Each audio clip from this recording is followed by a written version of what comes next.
Nous sommes à Médine, en septembre de l'an 622.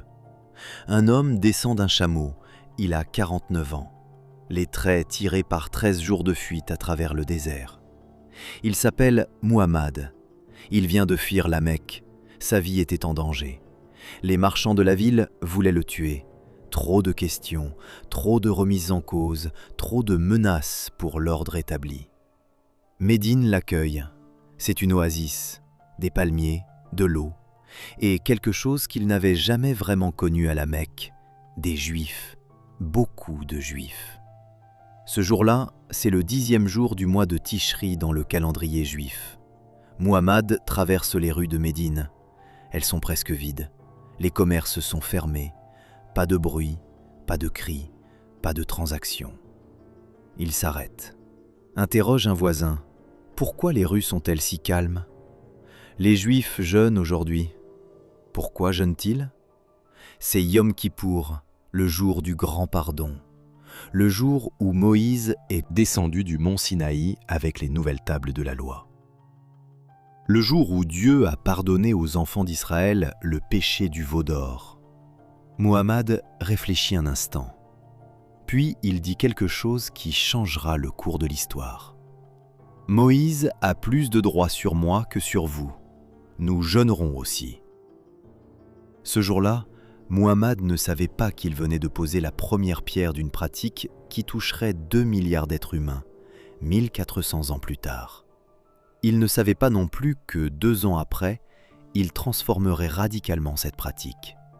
Un seul jour de jeûne deviendrait un mois entier. Le calendrier changerait, la direction de la prière changerait, les règles changeraient. Et ce changement révèle quelque chose de bien plus profond qu'une simple évolution religieuse.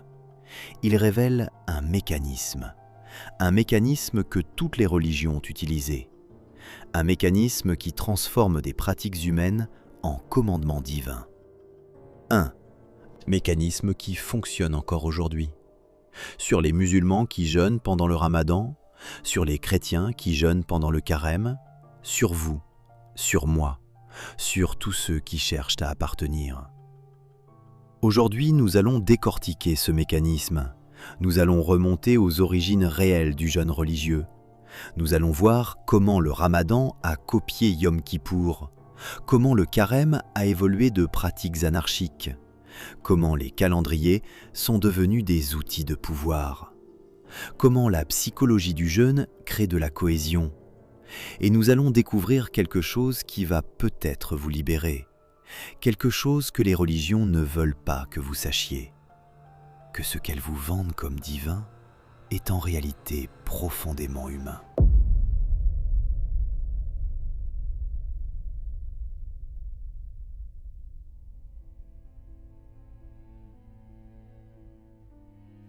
Mais avant d'aller plus loin, posons d'abord ce qu'on vous a enseigné.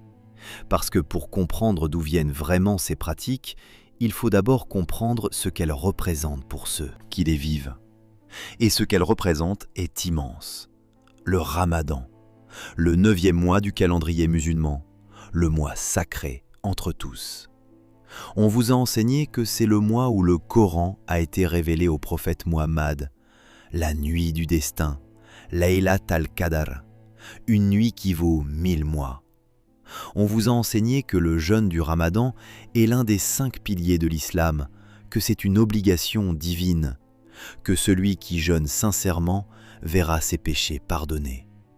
De l'aube au coucher du soleil, pas de nourriture, pas d'eau, pas de relations intimes, rien qui entre dans le corps. Et puis, au coucher du soleil, l'iftar, la rupture du jeûne, les dates, l'eau, la prière, la famille réunie autour de la table. C'est un mois de purification spirituelle, de rapprochement avec Dieu, de discipline, de solidarité avec les pauvres qui ont faim tous les jours. C'est puissant, c'est beau, c'est vécu comme une expérience transformatrice par des centaines de millions de personnes. Le carême, 40 jours avant Pâques. 40 jours de préparation au mystère central du christianisme, la mort et la résurrection du Christ. On vous a enseigné que ces 40 jours font référence au jeûne de Jésus dans le désert. 40 jours sans manger, tenté par le diable, avant de commencer son ministère public. Moïse aussi a jeûné 40 jours sur le mont Sinaï. Élie aussi a jeûné 40 jours en marchant vers le mont Horeb. Le carême commence par le mercredi des cendres. Le prêtre trace une croix de cendre sur votre front. Souviens-toi que tu es poussière et que tu retourneras à la poussière. Pendant 40 jours, les chrétiens jeûnent, prient, font l'aumône. Certains renoncent à la viande, d'autres renoncent à des plaisirs, d'autres jeûnent complètement certains jours. C'est un temps de pénitence, de réflexion, de sacrifice, de préparation à la joie de Pâques. C'est puissant, c'est beau, c'est vécu, comme un chemin de conversion intérieure par des centaines de millions de personnes. Je ne dis pas que ces pratiques ne fonctionnent pas, elles fonctionnent. Elles créent un sentiment d'appartenance, elles créent de la discipline, elles créent un espace pour la réflexion spirituelle. Quand tout un peuple jeûne ensemble au même moment, cela crée un lien, une communauté, une identité partagée. C'est réel, c'est tangible, c'est vécu. Mais quelques questions commencent à émerger quand on regarde d'un peu plus près. Pourquoi 40 jours pour le carême? Pourquoi un mois lunaire pour le ramadan? Pourquoi le jeûne spécifiquement plutôt que n'importe quelle autre forme de sacrifice ou de discipline spirituelle? Et surtout, d'où viennent vraiment ces pratiques?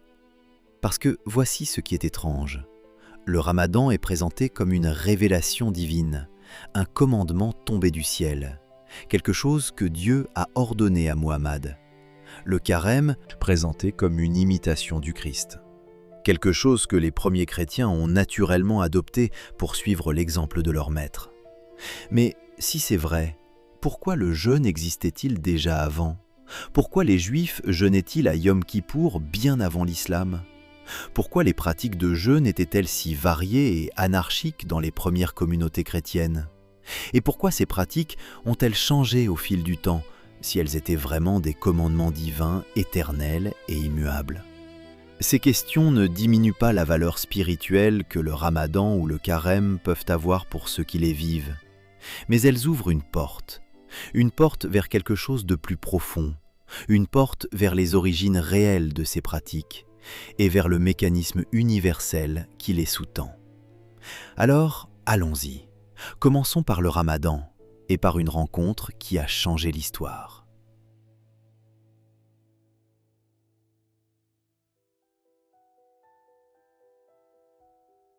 Pour comprendre d'où vient le ramadan, faut d'abord comprendre une chose simple mais essentielle. Le jeûne n'a pas été inventé par l'islam. Bien avant Muhammad, bien avant la révélation du Coran, le jeûne existait déjà. Partout, dans toutes les cultures, dans toutes les religions. Les tribus arabes pré-islamiques jeûnaient, notamment le 10e jour du mois de Muharram, un jour qu'ils appelaient Ashura. Les Juifs jeûnaient, Yom Kippour, le jour du grand pardon. Un jeûne de 25 heures, du coucher du soleil au coucher du soleil suivant. Pas de nourriture, pas d'eau, pas de travail. Les chrétiens jeûnaient, de manière variée certes, mais ils jeûnaient. Avant Pâques, avant les grandes fêtes, les mercredis et vendredis pour certains. Les Grecs anciens jeûnaient, les Babyloniens jeûnaient, les Égyptiens jeûnaient. Le jeûne était déjà là. Alors quand Muhammad arrive à Médine en septembre 622, le jeûne n'est pas une nouveauté. C'est une pratique connue, reconnue, répandue. Revenons à ce jour de septembre. Muhammad vient d'arriver. Il découvre une ville très différente de la Mecque. À la Mecque, les Juifs étaient peu nombreux, quelques commerçants peut-être, mais pas de présence communautaire forte. À Médine, c'est différent. Les Juifs sont nombreux. Ils forment des tribus entières, Banu Kainuka, Banu Nadir, Banu Quraïza. Ils ont leurs synagogues, leurs écoles, leurs traditions. Et ce jour-là, ils jeûnent. Muhammad interroge, il apprend, il écoute. Pourquoi jeûnez-vous ? C'est Yom Kippour, le jour où Moïse est descendu du mont Sinaï avec les secondes tables de la loi. Le jour où Dieu a pardonné aux enfants d'Israël le péché du veau d'or. Un jour de pardon, de purification, d'expiation. Et Muhammad fait quelque chose de remarquable. Il ne rejette pas cette pratique. Il ne dit pas « c'est une pratique juive, nous musulmans ferons autre chose ». Non, il dit « Moïse a plus de droits sur moi que sur vous. Nous jeûnerons aussi ». Cette phrase est capitale. Elle révèle quelque chose de profond sur la manière dont Muhammad se percevait à ce moment précis. Il ne se voyait pas comme le fondateur d'une religion entièrement nouvelle. Il se voyait comme l'héritier des prophètes qui l'avaient précédé, Abraham, Moïse, Jésus. Il se voyait comme celui qui venait restaurer le monothéisme pur, pas créer quelque chose de totalement différent. Alors, il adopte le jeûne de Yom Kippour. Il l'appelle Ashura, le 10e jour. Le 10e jour du mois de Muharram dans le calendrier lunaire musulman. Les premiers musulmans jeûnent ce jour-là, comme les juifs, au même moment, pour les mêmes raisons. Nous avons les traces de cela dans les hadiths, les paroles et actes du prophète rapportés par ses compagnons. Sahih al-Bukhari, l'un des recueils de hadiths les plus respectés, le rapporte explicitement. Quand le prophète est arrivé à Médine, il a trouvé les Juifs qui jeûnaient le jour d'Ashura. Il leur a demandé pourquoi. Ils ont répondu « C'est un jour béni. C'est le jour où Dieu a sauvé les enfants d'Israël de leur ennemi, et Moïse jeûnait ce jour-là. » Le prophète a dit « Nous avons plus de droits sur Moïse que vous. » Et il a jeûné ce jour-là et a ordonné à ses compagnons de jeûner.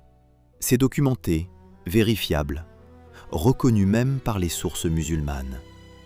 Le premier jeûne islamique n'était pas le Ramadan, c'était Ashura, un jour, pas un mois, copié directement sur Yom Kippour. Muhammad a adopté une pratique juive. Mais attendez, vous allez me dire, d'accord, mais le Ramadan n'est pas Ashura. Le Ramadan, c'est un mois entier de jeûne, pas un seul jour. Vous avez raison. Et c'est là que ça devient vraiment intéressant. Parce que 2 ans plus tard, tout change.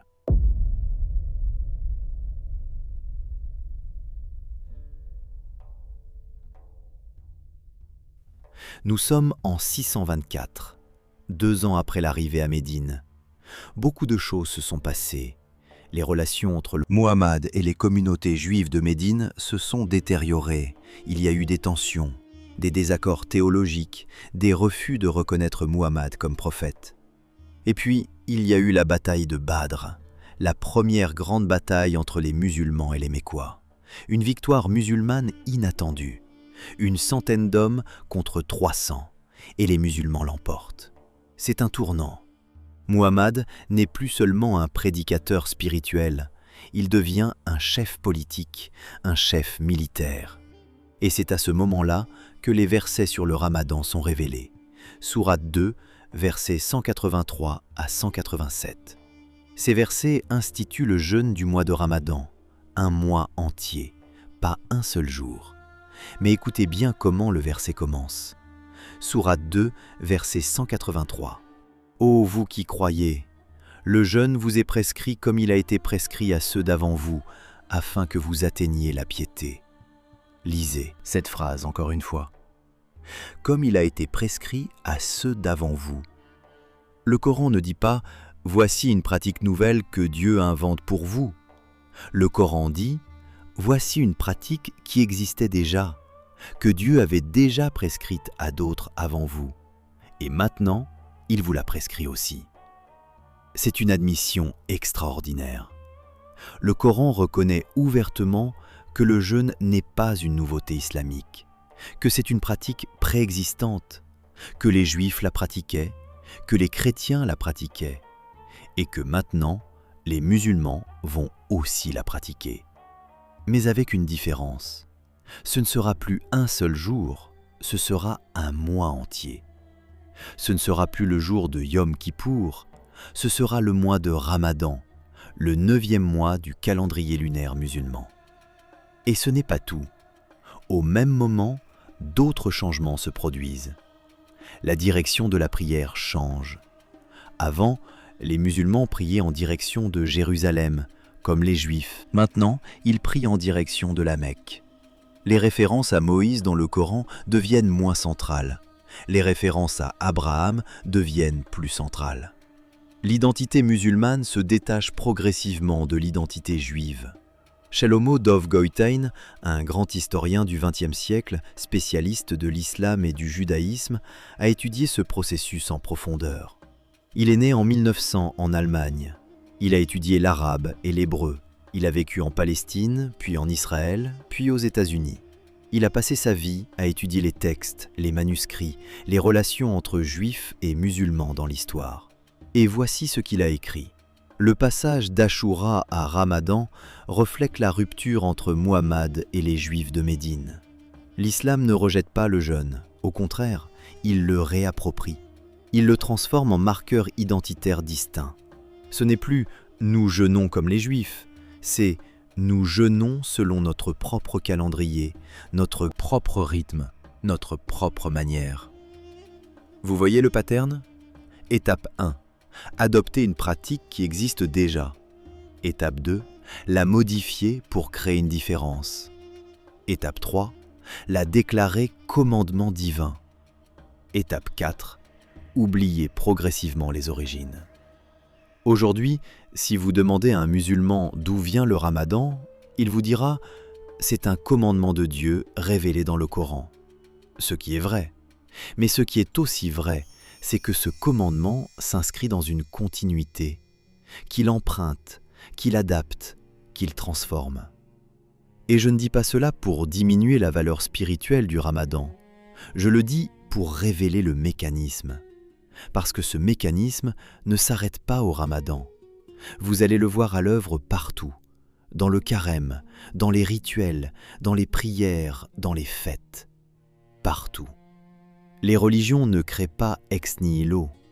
Elles empruntent, elles adaptent, elles transforment, elles s'approprient. Et ensuite, elles déclarent que c'est divin. Mais avant de généraliser, regardons un autre exemple, le carême.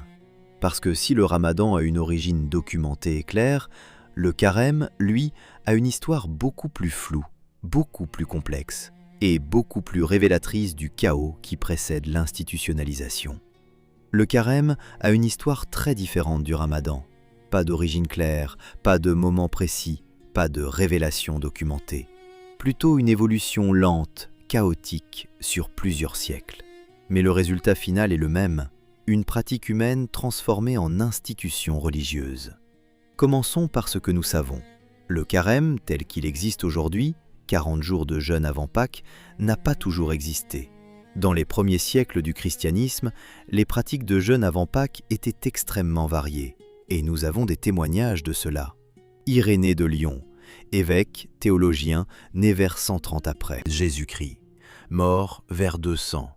Il écrit une lettre à l'évêque de Rome, Victor. Nous sommes aux alentours de l'an 180. Et dans cette lettre, il décrit la diversité des pratiques de jeûne dans les différentes communautés chrétiennes. Voici ce qu'il dit. Certains pensent qu'ils doivent jeûner 1 jour, d'autres 2 jours, d'autres encore davantage. Certains comptent leur journée comme étant de 40 heures, jour et nuit. Cette variété dans l'observance du jeûne n'a pas commencé de notre temps, mais bien avant, du temps de nos ancêtres. Vous saisissez ? Au IIe siècle, il n'y a pas de standard, pas de règle uniforme. Certains jeûnent 1 jour, d'autres 2, d'autres comptent 40 heures. Chaque communauté fait à sa manière. Et Irénée précise quelque chose d'important. Cette diversité ne date pas d'hier, elle existait déjà du temps de nos ancêtres. Ce qui signifie que même dans les toutes premières générations chrétiennes, il n'y avait pas de pratique unifiée. Mais alors, d'où vient l'idée de 40 jours ? Comment est-on passé de cette anarchie joyeuse à une règle fixe, institutionnalisée, obligatoire ? La réponse se trouve dans le IVe siècle, le moment où le christianisme change de statut, le moment où il passe de religion persécutée à religion d'État. En 313, l'empereur Constantin promulgue l'édit de Milan. Le christianisme est légalisé, les persécutions s'arrêtent. En 325, Constantin convoque le concile de Nicée. Environ 300 évêques se réunissent pour standardiser la doctrine, les pratiques, le calendrier. Et c'est à ce moment-là que les choses commencent à se figer. Le concile de Nicée standardise d'abord la date de Pâques. Jusqu'alors, les chrétiens ne célébraient pas tous Pâques le même jour. Certains suivaient le calendrier juif, d'autres non. Le concile décide. Pâques sera célébré le premier dimanche après la première pleine lune qui suit l'équinoxe de printemps. Une formule complexe, mais une formule unique. Pour tout le monde. Et une fois que la date de Pâques est fixée, il devient possible de standardiser ce qui précède Pâques, le jeûne. C'est au IVe siècle qu'apparaît pour la première fois l'idée explicite d'un jeûne de 40 jours avant Pâques. Pierre Ier d'Alexandrie, évêque d'Alexandrie, écrit vers 340. Et c'est lui, semble-t-il, qui lie pour la première fois les 40 jours de jeûne au jeûne de Jésus dans le désert. Voici ce qu'il écrit. Il est suffisant que, à partir du moment où ils se soumettent, 40 jours leur soient imposés pour les garder dans le souvenir de ces choses. Ces 40 jours durant lesquels notre Seigneur et Sauveur Jésus-Christ, bien qu'ayant jeûné, a été tenté par le diable après son baptême. Vous voyez ce qui se passe ? Pierre d'Alexandrie prend une référence biblique. Jésus jeûne 40 jours dans le désert.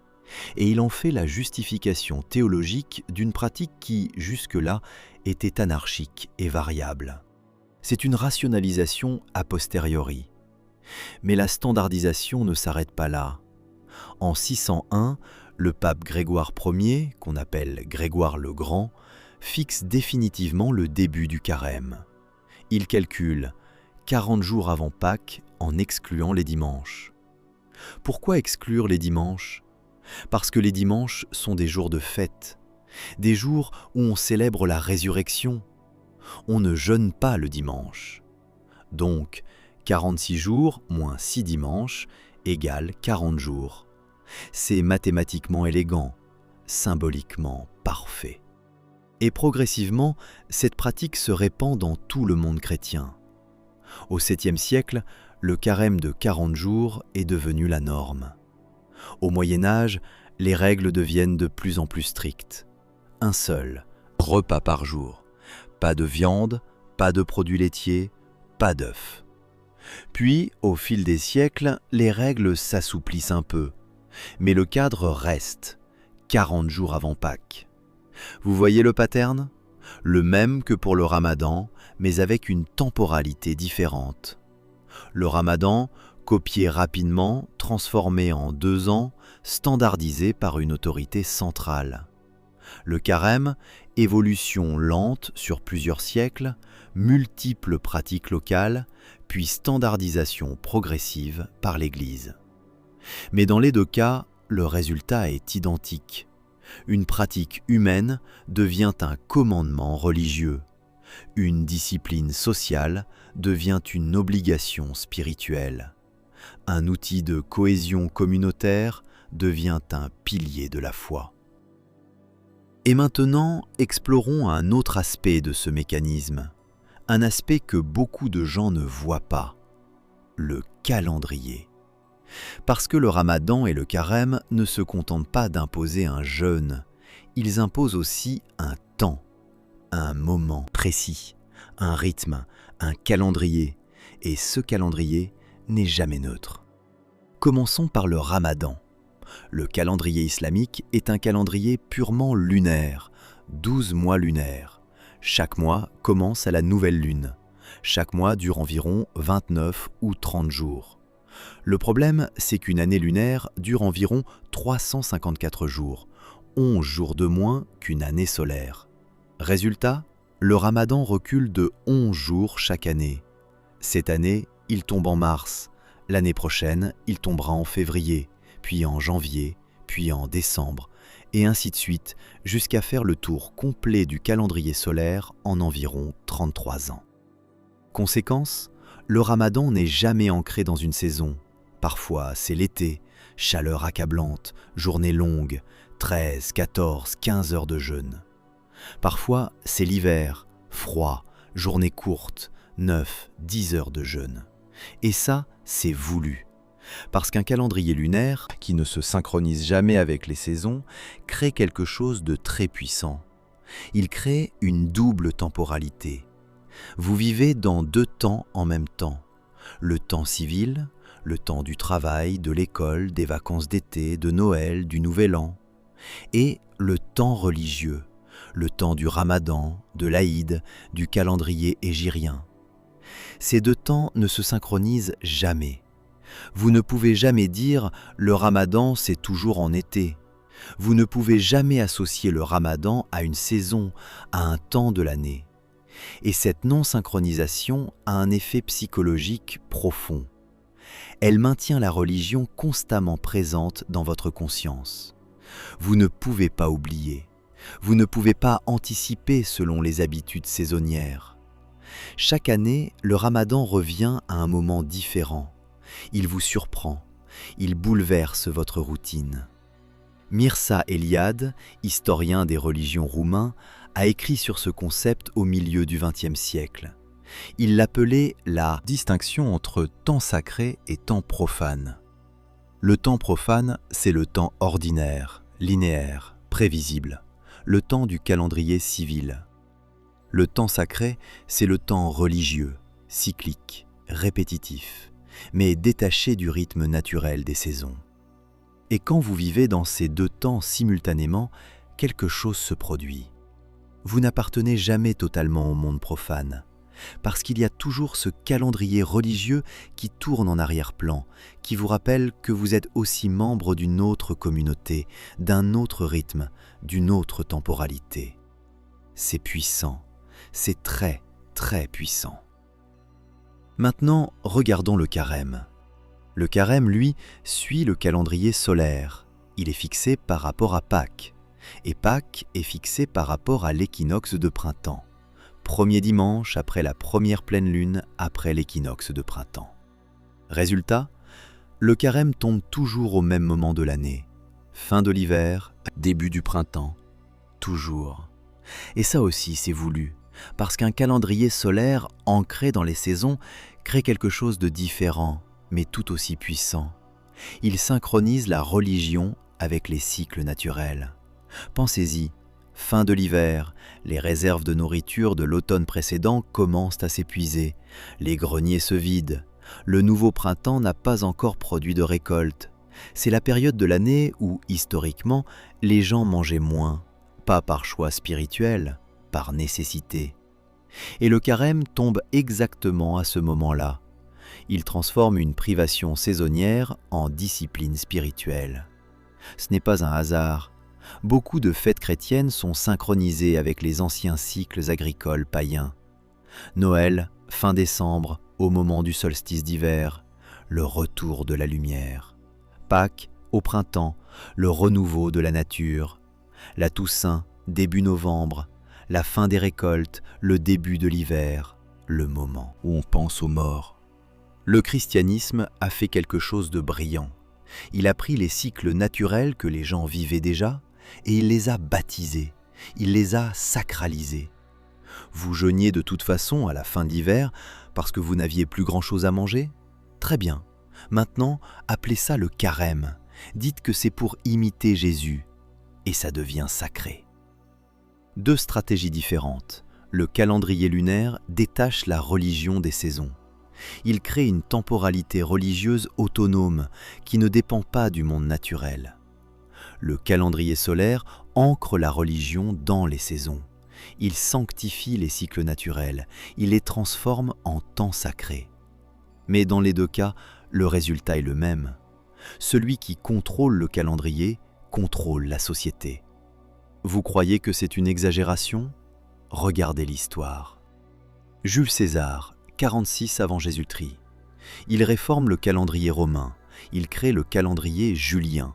12 mois, 365 jours, une année bissextile tous les 4 ans.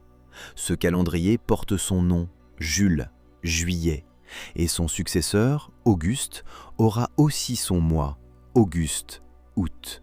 Pourquoi ? Parce que contrôler le calendrier, c'est contrôler le temps lui-même. C'est graver son pouvoir dans la structure même de l'année. La Révolution française, 1793.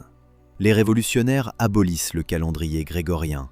Ils créent le calendrier républicain. Pas de dimanche, pas de lundi, primidi, duodie, tridie, quartidie. Pas de janvier, pas de février. Vendémiaire, brumaire, frimaire. Pas de référence chrétienne, pas de saint, juste la raison, la nature, les saisons. Pourquoi ? Parce que pour détruire l'Ancien Régime, il faut détruire son calendrier. Parce que le calendrier incarne l'ordre social. Le changer, c'est changer la société. Les religions l'ont compris bien avant les révolutionnaires. Quand l'islam adopte un calendrier lunaire qui ne se synchronise jamais avec le calendrier civil, ce n'est pas un accident, c'est une stratégie. Cela crée une communauté qui vit dans son propre temps, qui ne dépend pas des rythmes du monde extérieur. Quand le christianisme fixe Pâques selon l'équinoxe et la pleine lune, ce n'est pas un accident non plus, c'est une stratégie. Cela ancre la religion dans les cycles naturels, cela la rend inévitable, comme le printemps lui-même. Et aujourd'hui, vous vivez selon des calendriers que vous n'avez pas choisis. Vos week-ends sont le samedi et le dimanche. Pourquoi ? Parce que le sabbat juif et le dimanche chrétien ont été intégrés dans le calendrier civil occidental.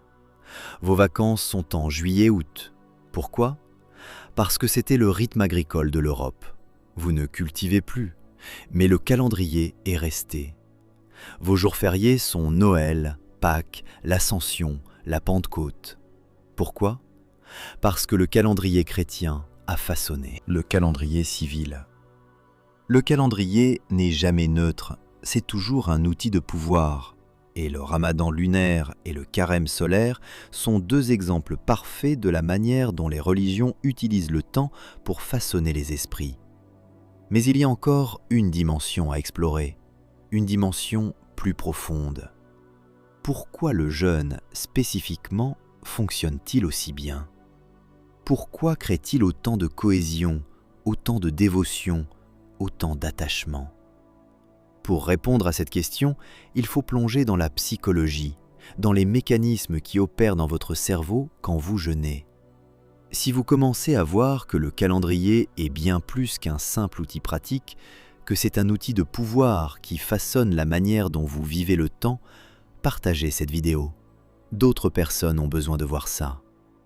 Le jeûne fonctionne, pas seulement spirituellement, pas seulement symboliquement, il fonctionne psychologiquement. Il active des mécanismes profonds dans votre cerveau, des mécanismes qui créent de l'attachement, de la cohésion, de la conviction. Et ces mécanismes ne dépendent pas de la vérité théologique, ils fonctionnent que Dieu existe ou non. Laissez-moi vous expliquer. Premier mécanisme, la justification de l'effort. 1959, Université de Stanford. Deux psychologues, Leon Festinger et James Carl Smith, mènent une expérience. Ils demandent à des étudiants de réaliser une tâche extrêmement ennuyeuse. Tourner des bobines pendant 1 heure, ranger des objets sur des étagères, encore et encore. Une fois la tâche terminée, ils demandent à certains étudiants de dire aux suivants que la tâche était intéressante et amusante. Mais voici la manipulation. Certains étudiants sont payés $1 pour mentir, d'autres sont payés $20. Puis, les chercheurs demandent à tous les étudiants « Honnêtement, avez-vous trouvé la tâche intéressante ?» Résultat surprenant. Ceux qui ont été payés $1 disent qu'ils ont trouvé la tâche plutôt intéressante. Ceux qui ont été payés $20 admettent qu'elle était ennuyeuse. Pourquoi ? Parce que ceux qui ont été payés $20 ont une justification externe pour avoir menti. Ils l'ont fait pour l'argent, pas de problème. Mais ceux qui ont été payés $1 n'ont pas de justification externe forte. Alors, leur cerveau fait quelque chose de fascinant. Il change leur perception de la tâche. Il se dit « Si j'ai accepté de dire que c'était intéressant pour seulement $1, c'est que ça devait vraiment être au moins un peu intéressant, sinon pourquoi l'aurais-je fait? C'est ce qu'on appelle la dissonance cognitive. Quand vos actions ne correspondent pas à vos croyances, votre cerveau ajuste vos croyances pour qu'elles correspondent à vos actions. Et c'est exactement ce qui se passe avec le jeûne. Vous jeûnez, vous avez faim, vous avez soif, vous êtes fatigué. Votre cerveau ne peut pas tolérer l'idée que vous souffrez pour rien. Alors, il ajuste. Il se dit, si je souffre autant pour cette pratique, c'est qu'elle doit avoir une valeur immense. Sinon, pourquoi je le ferais? Plus vous souffrez, plus vous croyez. Plus l'effort est intense, plus la conviction est forte. C'est le même mécanisme qui opère dans les bizutages, dans les rites d'initiation, dans les sectes. Vous faites subir une épreuve difficile aux nouveaux membres, ils souffrent, et après, ils valorisent énormément le groupe. Pourquoi? Parce que leur cerveau ne peut pas accepter qu'ils aient souffert pour rien. Le jeûne religieux exploite ce mécanisme, et il le fait à une échelle massive. Deuxième mécanisme, la cohésion par la souffrance partagée. Imaginez, vous jeûnez, tout seul, chez vous, personne ne le sait. C'est difficile, mais c'est votre choix personnel. Maintenant, imaginez, vous jeûnez avec 1 milliard d'autres personnes, au même moment, partout dans le monde. Vous savez que pendant que vous avez faim, d'autres ont faim aussi. Vous savez que pendant que vous résistez, d'autres résistent aussi. Vous savez que vous n'êtes pas seul. Ça change tout. La souffrance partagée crée un lien émotionnel puissant. C'est le principe des épreuves collectives. Les soldats qui traversent ensemble l'entraînement militaire deviennent des frères d'armes. Les équipes sportives qui s'entraînent ensemble intensément développent une cohésion de groupe extraordinaire. Les participants à des marathons, à des courses d'obstacles, à des défis extrêmes, créent des liens profonds. Pourquoi? Parce que quand on souffre ensemble, on crée une mémoire émotionnelle partagée. On se dit « nous avons traversé ça ensemble, nous nous comprenons, nous sommes liés ». Le Ramadan fait exactement ça. Un mois entier de souffrance partagée, synchronisée, à l'échelle de centaines de millions de personnes. Chaque soir, vous rompez le jeûne en même temps, l'iftar, la rupture du jeûne. Ensemble, en famille, en communauté. Vous partagez la faim, vous partagez le soulagement. C'est une synchronisation émotionnelle massive. Et cette synchronisation crée de la cohésion, de l'appartenance, de l'identité. Le carême fait pareil, bien que de manière différente. 40 jours, pas aussi intense que le Ramadan, mais plus long. Un rappel constant, jour après jour, que vous faites partie d'une communauté qui se discipline ensemble. Et ce mécanisme ne dépend pas de Dieu, il dépend de la neurologie. Votre cerveau est câblé pour créer des liens avec ceux qui partagent vos expériences difficiles. Troisième mécanisme, le contrôle du corps égale le contrôle de l'esprit. Il y a un domaine de recherche en psychologie appelé Embodied Cognition. L'idée de base est simple. Vos pensées ne sont pas indépendantes de votre corps. Elles sont influencées par ce que votre corps ressent. Exemple. Des études ont montré que si vous tenez une tasse de café chaud dans vos mains, vous percevez les gens autour de vous comme plus chaleureux, plus amicaux. Si vous tenez une tasse de café froid, vous les percevez comme plus distants, plus froids. Votre cerveau fait un lien entre la température physique et la température émotionnelle. Autre exemple, si vous souriez, même artificiellement, votre humeur s'améliore. Pourquoi? Parce que votre cerveau détecte les signaux physiques du sourire et il ajuste vos émotions pour correspondre. Le corps influence l'esprit, toujours. Alors maintenant, pensez au jeûne. Vous avez faim, vous avez soif, vous êtes fatigué. Votre corps est en état de privation et dans cet état, vous êtes plus vulnérable émotionnellement, vous êtes plus réceptif aux messages de réconfort. Vous êtes plus dépendant du groupe qui vous soutient. Quand vous êtes affaibli physiquement, vous cherchez du soutien. Et qui vous offre ce soutien? La communauté religieuse, la mosquée, l'église, les prières collectives, les repas partagés. Les régimes totalitaires connaissent ce mécanisme. Privez les gens de nourriture, de sommeil, de confort, affaiblissez-les physiquement, puis offrez-leur du réconfort conditionnel. Et ils vous seront reconnaissants, ils vous seront loyaux. Les sectes connaissent ce mécanisme aussi.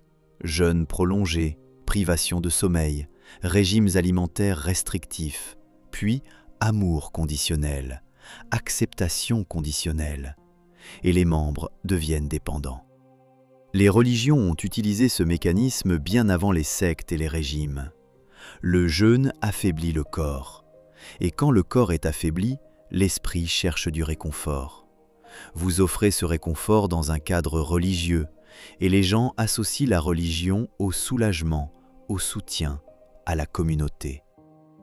Quatrième mécanisme, le jeûne comme démonstration de contrôle de soi. Paul Rozin, psychologue américain, spécialiste de la psychologie du dégoût et du contrôle alimentaire.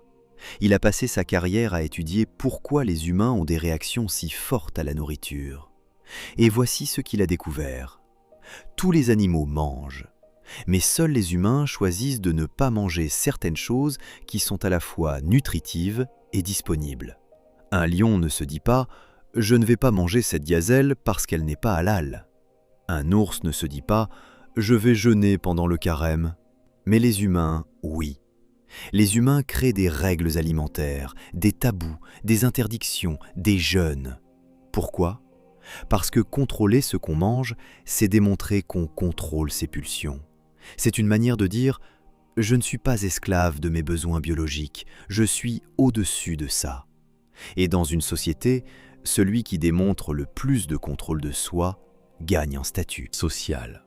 Il est admiré, respecté, considéré comme moralement supérieur. Le jeûne religieux exploite ce mécanisme. Il transforme la privation en démonstration de vertu. Vous jeûnez, vous êtes fort, vous êtes discipliné, vous êtes pieux. Vous ne jeûnez pas, vous êtes faible, vous cédez à vos pulsions, vous manquez de foi. Et cette dynamique crée une pression sociale énorme, parce que personne ne veut être perçu comme faible. Alors tout le monde jeûne. Même ceux qui ne croient plus vraiment, même ceux qui doutent. Parce que ne pas jeûner, c'est s'exclure, c'est perdre en statut, c'est être jugé. Vous voyez, 4 mécanismes psychologiques puissants. La justification de l'effort, plus vous souffrez, plus vous croyez. La cohésion par la souffrance partagée, jeûner ensemble crée des liens. Le contrôle du corps, affaiblir le corps rend l'esprit plus réceptif. La démonstration de contrôle de soi, le jeûne comme statut social. Et ces mécanismes fonctionnent indépendamment de toute vérité théologique. Que Dieu existe ou non, que le Coran soit révélé ou non, que Jésus ait jeûné ou non. Ces mécanismes fonctionnent parce qu'ils sont inscrits dans la psychologie humaine, dans la neurologie, dans l'évolution, dans les structures sociales. C'est pour ça que le jeûne religieux est si efficace, pas parce qu'il est divin, mais parce qu'il exploite des mécanismes psychologiques profonds. Et maintenant, il reste une dernière couche à explorer, une couche plus subtile, plus insidieuse, une couche qui transforme la pratique spirituelle en performance publique et qui crée une dynamique que même les textes religieux dénoncent, mais qui persiste quand même, le théâtre de la vertu. Il y a un paradoxe au cœur du jeûne religieux, un paradoxe que les textes sacrés eux-mêmes reconnaissent. Évangile de Matthieu, chapitre 6, versets 16 à 18.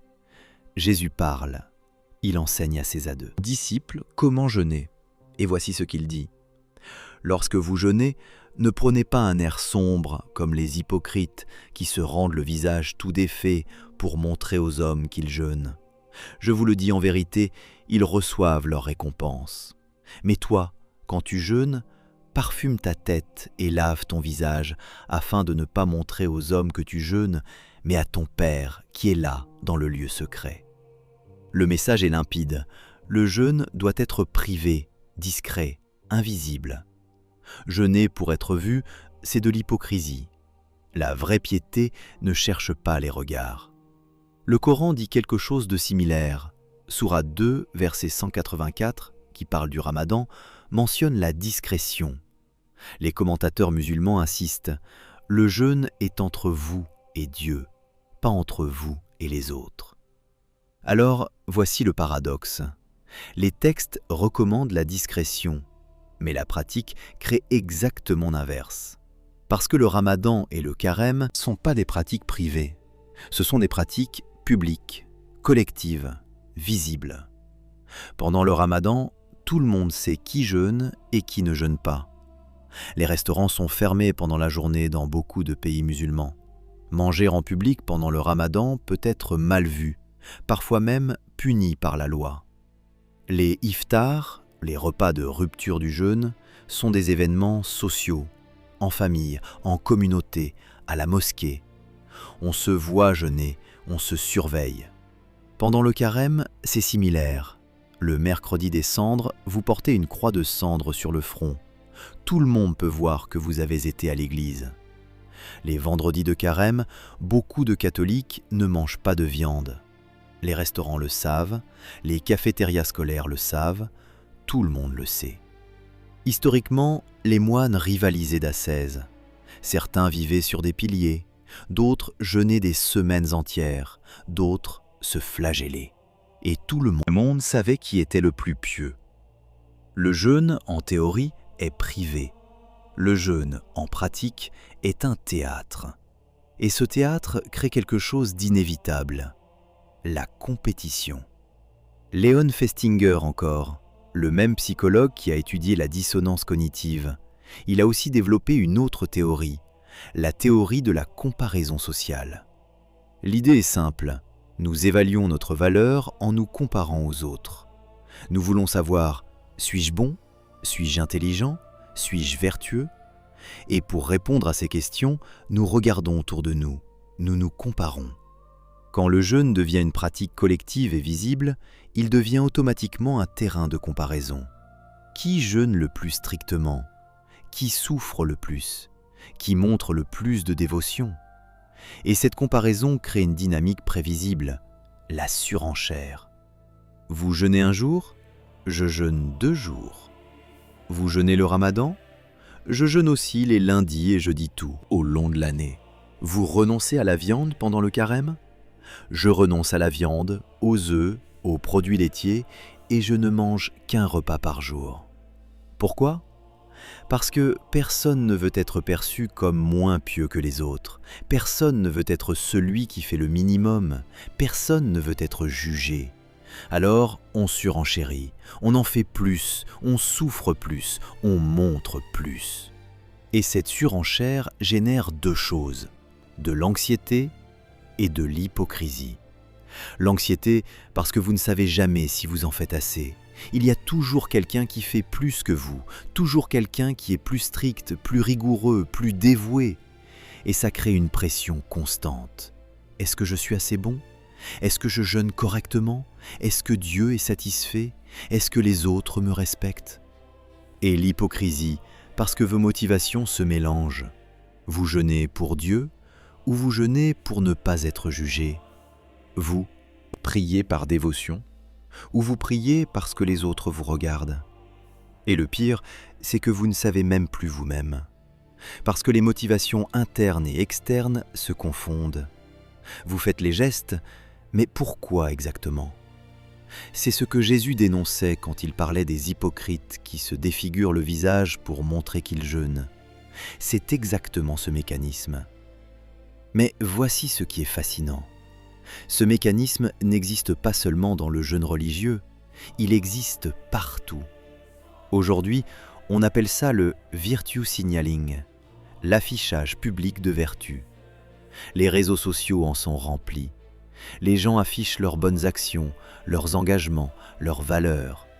Pas nécessairement parce qu'ils y croient profondément, mais parce qu'ils veulent être vus comme vertueux. Vous postez une photo de vous en train de nettoyer une plage. Vous postez un message de soutien à telle ou telle cause. Vous changez votre photo de profil pour afficher un drapeau, un symbole, un message. Pourquoi? parce que vous voulez que les autres sachent que vous êtes du bon côté, que vous êtes une bonne personne, que vous avez les bonnes valeurs. Et là encore, la surenchère apparaît. Vous soutenez une cause? Je soutiens 3 causes. Vous donnez de l'argent? Je donne mon temps. Vous êtes écologiste? Je suis végane, 0 déchet et je ne prends jamais l'avion. Même mécanisme, performance publique de vertu, surveillance mutuelle, surenchère, anxiété, hypocrisie. Ce n'est pas un bug de la religion, c'est une caractéristique de toute pratique collective de vertu. Dans les entreprises, c'est pareil. Qui reste le plus tard au bureau? Qui envoie des emails à minuit? Qui affiche le plus d'engagement envers les valeurs de l'entreprise? Compétition, surenchère, hypocrisie. Dans les mouvements politiques, c'est pareil. Qui est le plus pur? Qui a les positions les plus radicales? Qui dénonce le plus les déviationnistes? Compétition, surenchère, hypocrisie. Le jeune religieux n'a rien inventé, il a juste exploité un mécanisme humain universel. Quand une pratique devient collective et visible, elle devient un théâtre. Et dans ce théâtre, chacun joue son rôle, chacun surveille les autres, chacun veut prouver qu'il est meilleur. Ce n'est pas cynique, c'est juste humain. Nous voulons appartenir, nous voulons être respectés, nous voulons être admirés. Et quand la vertu devient publique, elle devient un moyen d'obtenir ce respect, cette admiration. Alors nous jouons le jeu, même si ça nous rend anxieux, même si ça nous rend hypocrites, même si, au fond, nous savons que ce n'est pas vraiment pour Dieu.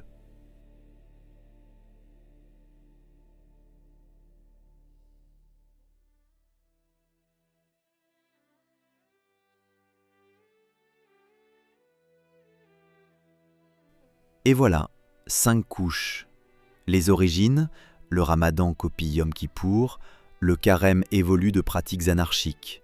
Le calendrier, lunaire ou solaire, c'est un outil de contrôle du temps. La psychologie, justification de l'effort, cohésion, contrôle du corps, démonstration de soi. Le théâtre, performance publique, surveillance mutuelle, surenchère. 5 couches qui révèlent le même mécanisme. Le jeûne religieux n'est pas divin, c'est une technologie sociale, empruntée, adaptée, perfectionnée. Mais il reste une question, la plus importante. Pourquoi le jeûne existait-il avant les religions? Si ce n'est pas divin, d'où ça vient? On arrive à la grosse révélation, la vraie, celle qui change tout. Mais d'abord, un geste rapide.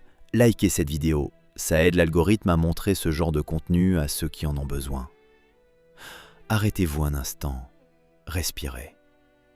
Nous avons parcouru beaucoup de terrain ensemble. Les origines du ramadan, l'évolution du carême, les calendriers comme outil de pouvoir, la psychologie du jeûne, la surenchère morale. Nous avons vu comment les religions ont transformé des pratiques humaines en commandements divins. Mais vous avez raté quelque chose d'essentiel, quelque chose que je n'ai pas encore dit. La vraie question n'est pas pourquoi les religions ont-elles copié le jeûne? La vraie question est pourquoi le jeûne existait-il avant les religions? Parce que voici ce qu'on ne vous dit jamais. Le jeûne n'est pas une invention divine. Le jeûne n'a jamais été révélé à un prophète sur une montagne. Le jeûne existait avant Abraham, avant Moïse, avant Jésus, avant Muhammad. Le jeûne existait avant les religions elles-mêmes. Il existait dans les tribus grecques qui jeûnaient pour se purifier avant les rituels. Il existait chez les Babyloniens qui jeûnaient pour apaiser les dieux. Il existait chez les Égyptiens qui jeûnaient avant les grandes cérémonies. Il existait chez les peuples autochtones d'Amérique avant même qu'ils ne sachent que l'Europe existait. Il existait chez les hindous, chez les bouddhistes, chez les jaïns. Il existait partout, toujours, depuis la nuit des temps. Pourquoi? Parce que le jeûne n'est pas divin. Le jeûne est instinctif, c'est ancré dans notre biologie, dans notre nature humaine. Laissez-moi vous expliquer. Nos ancêtres, Les premiers humains, les chasseurs-cueilleurs, ne mangeaient pas 3 repas par jour. Ils ne connaissaient pas les horaires fixes. Ils ne savaient pas quand arriverait le prochain repas. Ils ne vivaient pas dans un monde d'abondance constante. Parfois, la chasse était fructueuse, l'animal était abattu. Abondance, festin, tout le monde mangeait, beaucoup, rapidement. Parfois, rien. Jours entiers sans manger. Peut-être 3 jours, peut-être 1 semaine. Puis à nouveau, abondance. Notre corps s'est développé autour de cette alternance. Abondance et privation, jeûne et festin. Ce n'est pas une punition, ce n'est pas une discipline imposée de l'extérieur, c'est notre état naturel. Votre corps sait jeûner. Il a été conçu pour ça.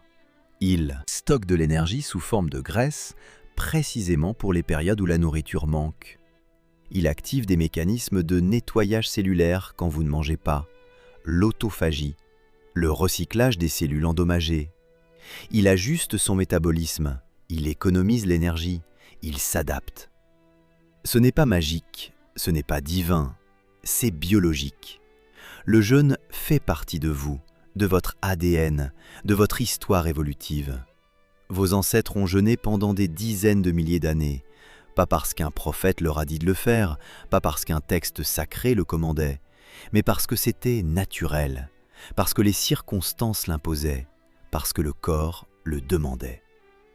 Puis une institution arrive et dit « Non, ce que vous faites n'est pas valide, ce n'est pas complet, ce n'est pas sacré. » Sauf si vous le faites selon nos règles, à notre moment, dans notre cadre, avec notre permission. Ils ont pris ce qui vous appartenait déjà. Ils l'ont emballé dans du sacré. Ils vous l'ont revendu comme révélation. Baruch Spinoza l'a compris au XVIIe siècle, philosophe néerlandais. Né en 1632 à Amsterdam, famille juive portugaise, éduqué dans la tradition rabbinique. Mais il a posé des questions, beaucoup de questions. Il a lu les textes sacrés, vraiment lus, pas comme des vérités révélées, comme des textes humains. Et il a vu les contradictions, les emprunts, les évolutions. En 1656, à 23 ans, il est excommunié de la communauté juive. Pourquoi ? Parce qu'il a dit quelque chose de profond, quelque chose que l'Église juive a jugé si dangereux qu'elle l'a banni, chassé, maudit. Il a dit « Dieu n'est pas un roi qui donne des ordres depuis le ciel. Dieu n'est pas séparé de la nature. Dieu est la nature. » Relisez cette phrase. Dieu est la nature. Ce que cela signifie, c'est que ce que les religions appellent « commandements de Dieu » sont en réalité les lois de la nature elle-même. Appliquées au jeûne, ce que les religions appellent « commandements de Dieu », c'est juste la nature humaine. Ils ont pris ce qui était déjà en vous, votre propre biologie, votre propre instinct, votre propre capacité, et ils l'ont rebaptisé « révélation divine ». Vous voyez la tragédie ? On vous a volé votre propre nature. On vous a dit que ce qui est en vous vient de au-dessus de vous, que vous ne pouvez pas vous faire confiance, que vous avez besoin d'intermédiaires, que vous avez besoin de textes sacrés pour valider ce que votre corps sait déjà faire. Mais ce n'est pas tout, parce qu'il y a un problème plus profond encore, le problème de l'humanité moderne. Nous avons arrêté de vivre. Nous avons arrêté de nous écouter. Nous cherchons des prescriptions toutes faites, des lois, des commandements, des experts, des gourous, des applications qui nous disent quoi manger, quand dormir, combien marcher, comment respirer. Nous avons externalisé notre propre connaissance. Nous ne faisons plus confiance à notre corps. Nous ne faisons plus confiance à nos instincts. Nous ne faisons plus confiance à notre capacité de sentir ce dont nous avons besoin. Nous attendons qu'on nous dise ce qui est bon pour nous. Et pendant ce temps, votre corps vous parle. Il vous dit quand il a faim, quand il n'a pas faim, quand il est fatigué, quand il a besoin de repos, quand il a besoin de mouvement, quand il a besoin de jeûner. Mais vous ne l'écoutez plus. Vous écoutez le calendrier, l'horloge, le planning, les règles, les applications, les nutritionnistes, les influenceurs, les imams, les prêtres, tout le monde sauf vous. Alors laissez-moi être très clair. Je ne vous demande pas d'arrêter le ramadan. Je ne vous demande pas d'arrêter le carême. Si ces pratiques vous parlent, faites-les. Si elles vous apportent quelque chose, continuez. Mais faites-les consciemment. Faites-les en sachant que ça ne vient pas de Dieu. Faites-les en sachant que ça vient de votre corps, que votre corps a besoin de ces périodes de nettoyage, de régénération, de pause. Comme une voiture qui a besoin d'une vidange après un certain kilométrage. Ce n'est pas sacré, c'est mécanique, c'est biologique, c'est nécessaire. Et quand vous comprenez ça, quelque chose de libérateur se produit. Vous n'avez plus besoin d'attendre le calendrier religieux. Vous n'avez plus besoin de compétition. Vous n'avez plus besoin de performance publique. Vous n'avez plus besoin de vous faire voir. Vous jeûnez quand votre corps vous le demande. Vous jeûnez parce que vous en ressentez le besoin. Pas parce qu'un imam vous le dit, pas parce qu'un prêtre vous le dit, pas parce qu'un livre vieux de 1400 ans vous le dit, mais parce que vous écoutez.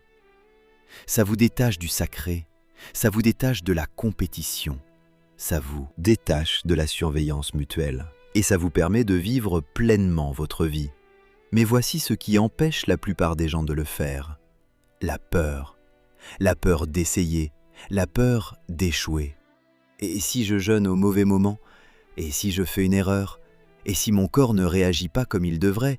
Et si je me trompe? Mais laissez-moi vous dire quelque chose. Vous échouez déjà, tous les jours. Vous mangez parfois trop, parfois pas assez. Vous dormez parfois trop, parfois pas assez. Vous bougez parfois trop, parfois pas assez. Vous faites des erreurs, constamment. Et c'est normal, c'est humain, parce que s'écouter, c'est ça. S'écouter, c'est faire des erreurs. S'écouter, c'est tâtonner. S'écouter, c'est expérimenter. S'écouter, c'est apprendre. Et ce sont ces erreurs qui vous font grandir. Ce sont ces erreurs qui vous apprennent. Ce sont ces erreurs qui vous font évoluer. Vous n'êtes pas où vous êtes aujourd'hui grâce à vos victoires seulement. Vous êtes où vous êtes aujourd'hui grâce à l'ensemble de vos échecs et de vos victoires. Grâce aux fois où vous avez échoué, où vous avez trébuché, où vous vous êtes trompé et où vous avez appris. C'est ça, vivre. C'est ça, s'écouter. Ce n'est pas suivre un manuel parfait, c'est explorer, essayer, échouer, réessayer. Les religions vous vendent la certitude.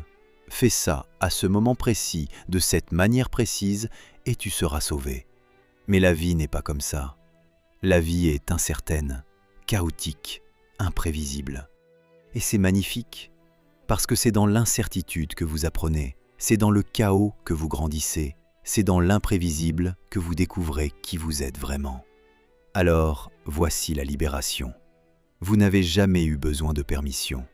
Le jeûne n'appartient pas aux musulmans, il n'appartient pas aux chrétiens, il n'appartient pas aux juifs, il appartient aux humains. Il a toujours été là, dans votre biologie, dans votre histoire, dans votre nature. Les religions ne vous l'ont pas donné, elles vous ont juste convaincu que vous ne pouviez pas le faire sans elles. Mais vous pouvez. Vous pouvez jeûner quand vous voulez, comme vous voulez, pour les raisons que vous choisissez. Pas pour Dieu, pas pour la communauté, pas pour la performance, mais pour vous, pour votre corps, parce que c'est une nécessité biologique. Et quand vous faites ça, quand vous vous écoutez, quand vous vous faites confiance, quand vous acceptez que vous allez faire des erreurs, vous vous libérez. Vous n'êtes plus prisonnier d'un calendrier sacré, vous n'êtes plus prisonnier du regard des autres, vous n'êtes plus prisonnier de la peur d'échouer. Vous vivez pleinement, librement, comme les humains l'ont toujours fait, avant qu'on leur dise qu'ils avaient besoin de permission. C'est ça le mécanisme universel, prendre ce qui est naturel, le déclarer divin, le monopoliser, le revendre. Ce n'est pas seulement vrai pour le jeûne, c'est vrai pour la prière, pour la méditation, pour la compassion, pour l'amour, pour le pardon, pour la gratitude. Toutes ces choses sont humaines. Elles ont toujours existé, partout, dans toutes les cultures. Et toutes ont été capturées, rebaptisées, monopolisées. Maintenant que vous savez ça, maintenant que vous voyez que ce qu'on vous vend comme divin est en réalité vous-même, pouvez-vous encore croire que vous avez besoin de permission pour être humain ?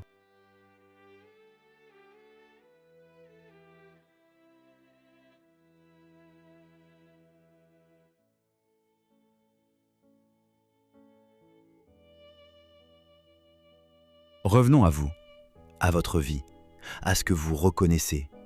Parce que maintenant que vous voyez le mécanisme, vous allez le voir partout. Pas seulement dans le ramadan, pas seulement dans le carême, partout. Vous le voyez dans les régimes détox. On vous dit « Votre corps est toxique, il est plein d'impuretés, vous devez le nettoyer. Suivez ce régime pendant 7 jours, 10 jours, 21 jours. Ne mangez que ça, buvez que ça, et vous serez purifié. » Même structure. Une pratique naturelle, le jeûne, la limitation alimentaire, transformée en produit commercial. Même promesse de purification. Même création de communautés. Des groupes Facebook, des challenges collectifs. Tout le monde poste ses photos de smoothies verts. Même performance publique, même surenchère. Moi, je fais le détox de 30 jours avec uniquement des jus. Le mécanisme est identique. Vous le voyez dans les challenges fitness. 30 jours de sport, chaque jour, sans exception. Rejoignez le challenge, partagez vos progrès, montrez votre transformation. Même création de cohésion par la souffrance partagée. Vous souffrez ensemble, vous vous motivez mutuellement, vous créez des liens. Même justification de l'effort, plus vous souffrez, plus vous êtes fier, plus vous croyez au résultat. Même théâtre de la vertu. Vous postez vos photos de salle de sport, vous montrez vos abdominaux, vous prouvez que vous êtes discipliné. Le mécanisme est identique. Vous le voyez dans les entreprises. Nos valeurs, intégrité, engagement, excellence. Nous attendons de chaque employé qu'il incarne ces valeurs, que son travail reflète ses principes, que sa conduite soit exemplaire. Même monopolisation de pratiques naturelles. L'intégrité existait avant l'entreprise, l'engagement existait avant, l'excellence existait avant. Mais l'entreprise les rebaptise « nos valeurs », comme si elle les avait inventées. Même surveillance mutuelle, qui reste tard au bureau, qui envoie des emails à minuit, qui montre le plus d'engagement. Même surenchère, même compétition, même anxiété. Le mécanisme est identique. Vous le voyez dans les mouvements politiques. Nous défendons la justice, l'égalité, la liberté. Si vous êtes avec nous, vous devez prouver votre engagement, partager nos messages, afficher nos symboles, dénoncer ceux qui ne sont pas assez purs. Même création d'identité collective, même calendrier de mobilisation, des journées de protestation, des anniversaires sacrés, des moments rituels. Même performance publique de vertu, montrez que vous êtes du bon côté. Même surenchère. Qui est le plus radical? Qui dénonce le plus? Qui sacrifie le plus pour la cause? Le mécanisme est identique. Vous le voyez même dans les communautés en ligne. Des groupes qui se forment autour d'une pratique. Le minimalisme, le zéro déchet, le véganisme, la parentalité bienveillante. Des pratiques qui, au départ, sont personnelles, sensées, adaptables, puis qui deviennent des identités, des règles strictes, des orthodoxies. Vous devez faire ça de cette manière, sinon vous n'êtes pas un vrai minimaliste, un vrai vegan, un vrai parent bienveillant.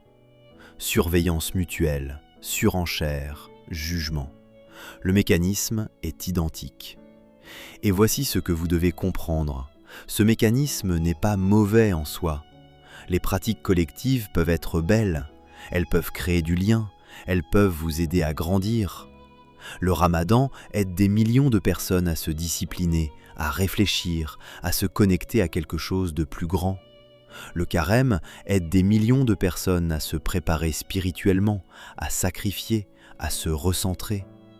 Les challenges fitness aident des gens à se mettre en forme, à dépasser leurs limites, à créer des habitudes saines. Le problème n'est pas la pratique elle-même. Le problème, c'est quand vous oubliez que c'est humain, quand vous oubliez que c'est naturel, quand vous oubliez que vous n'avez pas besoin de permission. Parce que quand vous oubliez ça, vous devenez dépendant. Dépendant du calendrier qui vous dit quand agir, dépendant de la communauté qui vous valide, dépendant du regard des autres qui vous juge, dépendant de l'institution qui vous dit si vous faites bien ou mal. Et cette dépendance vous emprisonne. Mais quand vous savez que c'est humain, tout change. Vous pouvez jeûner pendant le Ramadan, mais vous savez que vous pourriez aussi jeûner en décembre si votre corps vous le demande. Vous pouvez faire le carême, mais vous savez que vous pourriez aussi vous discipliner en juillet si vous en ressentez le besoin. Vous pouvez rejoindre le challenge fitness, mais vous savez que vous pourriez aussi créer votre propre rythme, votre propre discipline. Vous participez, mais vous n'êtes pas prisonnier. Vous appartenez, mais vous restez libre. Et c'est ça la différence entre la religion et la spiritualité, entre l'institution et la pratique personnelle, entre suivre des règles et s'écouter. La religion dit « Voici ce que Dieu veut, obéis, sinon tu es perdu ». La spiritualité dit « Voici ce que ton humanité te propose, explore, expérimente, apprends ». L'institution dit « Tu as besoin de nous, sans nous, tu es perdu ». La pratique personnelle dit « Tu as tout en toi, écoute-toi, fais-toi confiance ». Les règles disent « Fais ça exactement comme on te le dit ». S'écouter dit « Essaie, ajuste, apprends de tes erreurs ». Et voici ce qui est fascinant. Quand vous passez de l'un à l'autre, de la dépendance à l'autonomie, quelque chose change dans votre rapport au monde. Vous arrêtez de chercher des certitudes toutes faites, vous arrêtez de chercher des experts qui vous disent quoi faire, vous arrêtez de chercher des communautés qui vous valident. Vous commencez à vous faire confiance.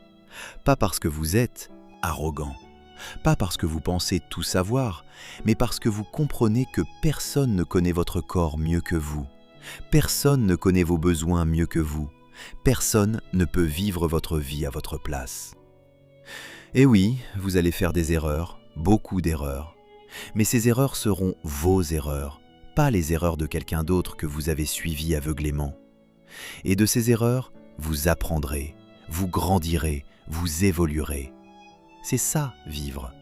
Pas suivre un manuel parfait écrit il y a 1400 ans par des hommes dans le désert qui ne connaissaient rien de votre vie moderne. Pas suivre des règles rigides créées par des institutions qui cherchent à vous contrôler. Pas attendre qu'un calendrier sacré vous dise quand vous pouvez prendre soin de vous. Mais explorer, essayer, échouer, apprendre, réessayer. Et maintenant, vous avez un choix.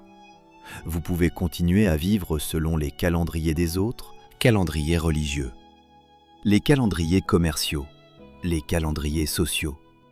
Vous pouvez continuer à attendre la permission, ou vous pouvez vous écouter. Vous pouvez reconnaître que votre corps sait déjà ce dont il a besoin, que votre instinct est déjà là, que vous n'avez jamais eu besoin qu'on vous dise comment être humain. Et si vous choisissez cette voie, la voie de l'écoute, de la confiance, de l'autonomie, vous ne serez plus jamais prisonnier. Vous serez libre.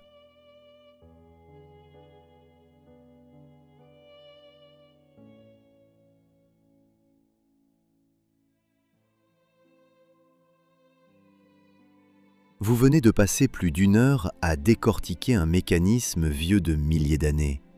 Un mécanisme que la plupart des gens ne voient jamais, parce qu'ils sont dedans. Si cette analyse vous a donné une nouvelle paire de lunettes pour voir le monde, si elle vous a équipé avec des outils pour reconnaître quand on essaie de manipuler votre appartenance, votre temps, votre corps, si elle vous a permis de voir que ce qu'on vous vend comme divin est en réalité profondément humain, faites quelque chose de simple mais important. Abonnez-vous. Pas pour moi, pour vous, pour ceux qui viendront après vous.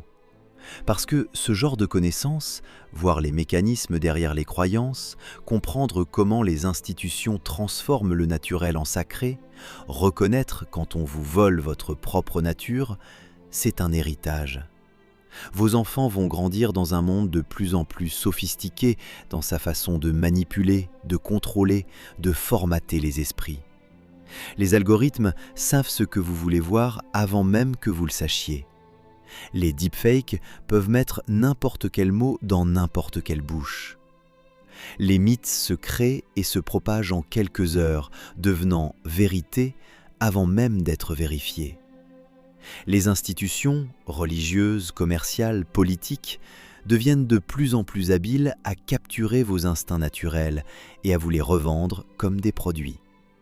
Vos petits-enfants auront besoin de ces outils, plus que jamais.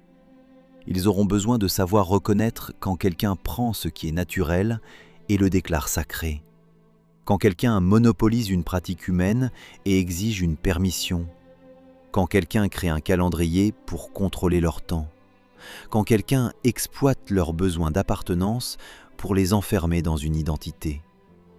Et vous pouvez leur transmettre ça, pas en leur disant quoi penser, mais en leur montrant comment penser, comment questionner, comment vérifier, comment se faire confiance. Et pour ça, vous avez besoin de continuer à apprendre vous-même. Parce que cette vidéo n'est qu'un début.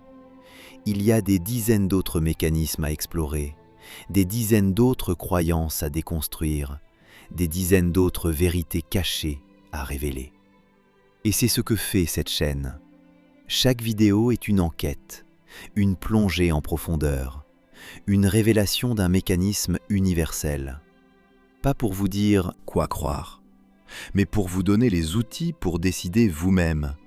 Alors si vous voulez continuer ce voyage, si vous voulez continuer à voir les mécanismes, si vous voulez continuer à vous libérer des certitudes toutes faites, abonnez-vous. Et si cette vidéo vous a touché, partagez-la. Parce qu'il y a des gens autour de vous qui ont besoin de voir ça. Des gens qui jeûnent sans savoir pourquoi. Des gens qui obéissent sans questionner. Des gens qui cherchent des permissions pour être humains. Montrez-leur qu'ils n'ont jamais eu besoin de permission. Le ramadan n'est pas une invention divine. Le carême n'est pas une invention divine. Ce sont des technologies sociales, empruntées, adaptées, perfectionnées. Elles fonctionnent parce qu'elles exploitent des mécanismes psychologiques profonds, des mécanismes qui ne dépendent pas de la vérité théologique, des mécanismes inscrits dans la biologie humaine. Le jeûne n'a jamais été divin.